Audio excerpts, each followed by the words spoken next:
You want to slide it on there one time first to dry fit to see how the bottom strap is set at. So that's a little bit too far.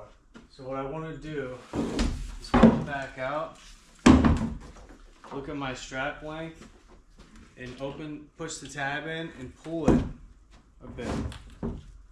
Just enough to tighten it up some. Then you go ahead and slide it on there again and see that now it's catching the frame or the kayak back a little bit further. So now I know the bottom strap is at a good length. And what I can do is pull the PacMotor a little bit as I'm pulling on this to know that it's going to end up close to the back of my seat, so that I can be sitting here and I can still reach over and pull the pins.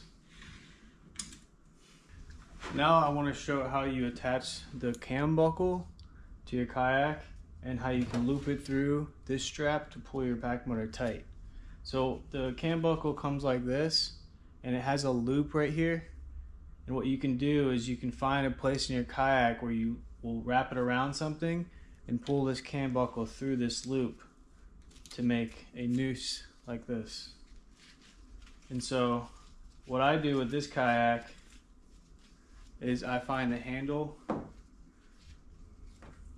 or any kind of connection point on your kayak,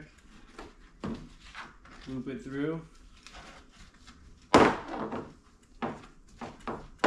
pull it tight. So now I can just take this strap, open the cam buckle, slide it through, and then with two hands what you can do is pull the frame as you're pulling the strap. Now it's tight.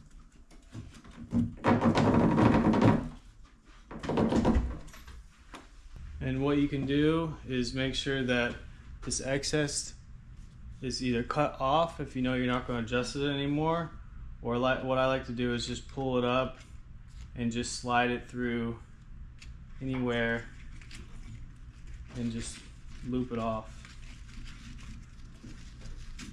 like that. So here's a close-up view. The strap goes underneath. You want to make sure it's flat, and then here's the cam buckle hooked to the handle.